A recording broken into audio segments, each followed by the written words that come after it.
Assalamualaikum warahmatullahi wabarakatuh. Kami dari kelompok 2 mata kuliah pengembangan dan telaah kurikulum yang beranggotakan Laila Zulfa Fadlila, Bagas Yuga Pratama, dan Salsabila Valdeira Diahul Haq. Kelompok kami akan membawakan materi tentang peran kepala sekolah atau madrasah dalam pengembangan kurikulum PKMI. Baik, untuk itu kita langsung saja lanjut ke materinya. Sebelum masuk ke pembahasan, saya akan membacakan latar belakang masalah dari materi kelompok kami. Kepala sekolah adalah orang yang terpandang lingkungan masyarakat sekolah. Ia adalah pusat teladan bagi warga sekolah dan warga masyarakat di sekitar sekolah. Karena itu, kepala sekolah wajib melaksanakan petunjuk tentang usaha peningkatan ketahanan sekolah. Misalnya, dalam sebuah organisasi diperlukan adanya seorang pemimpin. Sekolah merupakan salah satu organisasi pendidikan yang memerlukan tingkat koordinasi yang tinggi, sehingga memerlukan pemimpin yang sering disebut kepala sekolah. Dengan adanya kepala sekolah, diharapkan sekolah yang dipimpin mampu mencapai tujuan yang telah ditentukan. Dengan begitu, dapat dikatakan bahwa keberhasilan sekolah adalah sekolah yang memiliki pemimpin yang berhasil.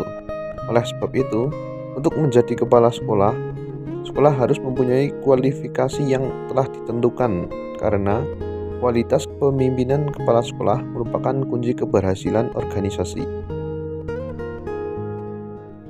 Langsung saja kita masuk ke pembahasan.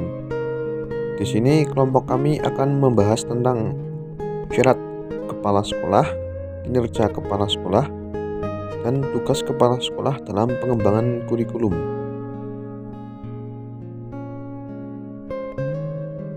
Baik, kita langsung saja ke materi yang pertama, syarat-syarat kepala sekolah.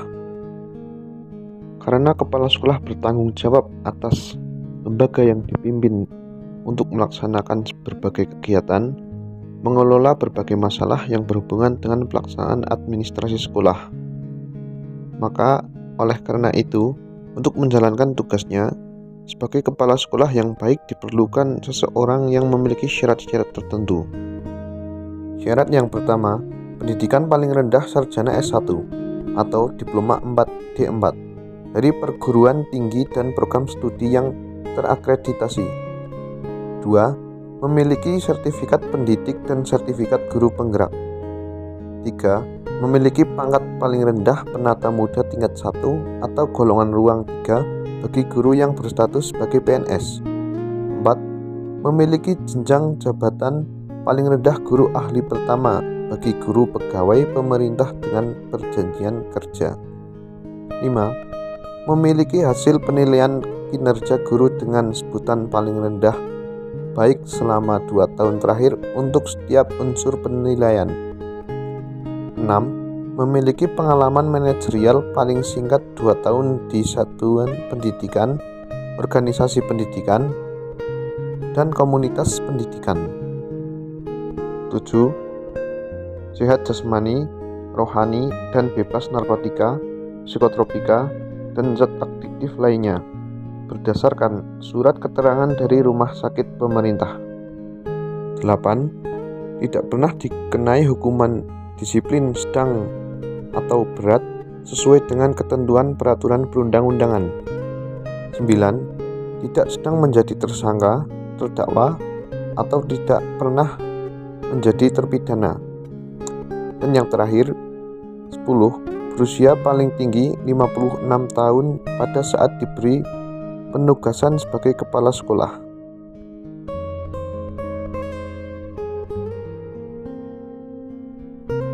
Kinerja kepala sekolah.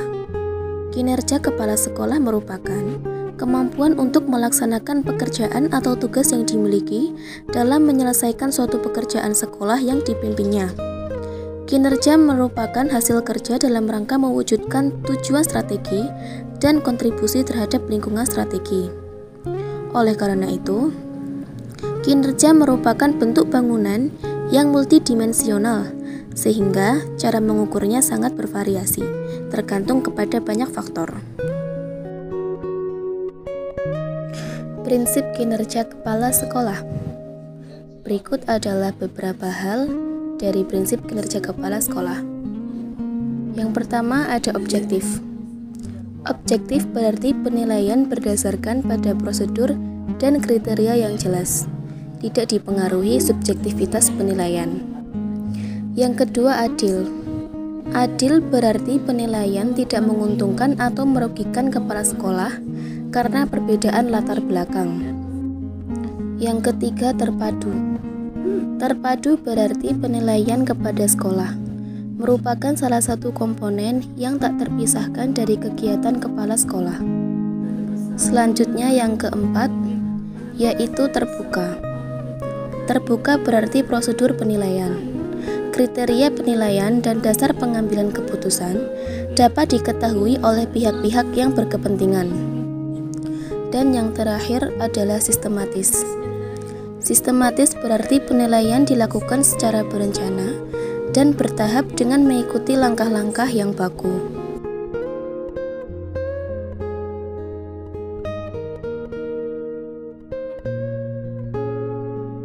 Tugas kepala sekolah dalam pengembangan kurikulum antara lain yang pertama adalah mengelola partisipan pendidik dalam rangka penerimaan peserta didik baru, mengelola pengembangan kurikulum yang cocok dengan arah tujuan dan pembelajaran nasional. Yang ketiga, mengelola keuangan sekolah yang cocok dengan prinsip pengelolaan yang efisien. Yang keempat, ada mengelola ketataan usahaan sekolah dalam menunjang pencapaian tujuan sekolah. Memanfaatkan kemajuan teknologi dalam data untuk kenaikan pendidik dan manajemen sekolah. Yang kelima ada mengelola unit layanan sekolah dalam mendukung kegiatan pembelajaran serta aktivitas di sekolah. Yang keenam ada mengelola sistem data sekolah dalam menunjang penataan program, memanfaatkan kemajuan teknologi data untuk kenaikan pendidikan dan manajemen sekolah.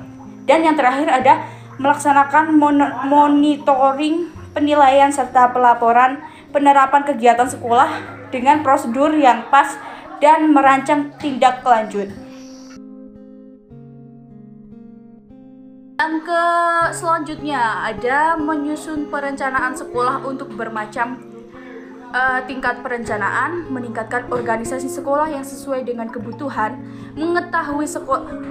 mengetuai sekolah dalam rangka menyandanggunakan sumber daya sekolah secara maksimal, mengelola perubahan serta pengembangan sekolah agar mengarah organisasi pembelajaran yang efisien, menciptakan budaya serta iklim sekolah yang kondusif serta inovatif bagi pendidikan dan partisipan didik.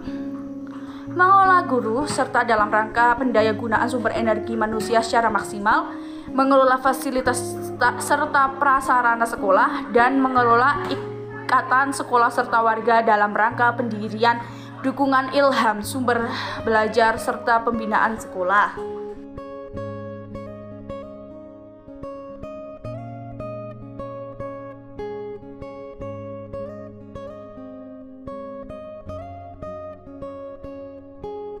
Baik, jadi kesimpulan materi dari kelompok kami adalah kepala sekolah mempunyai kedudukan strategis dalam pengembangan kurikulum.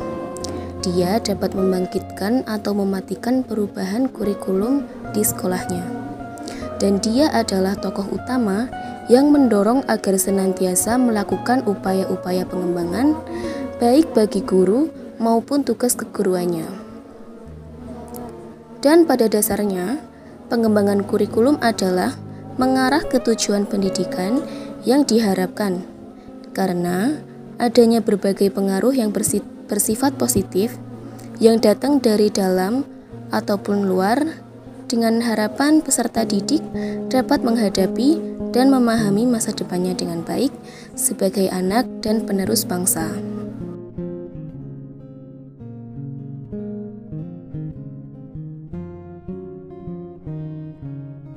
Mungkin cukup sekian pemaparan materi dari kelompok kami.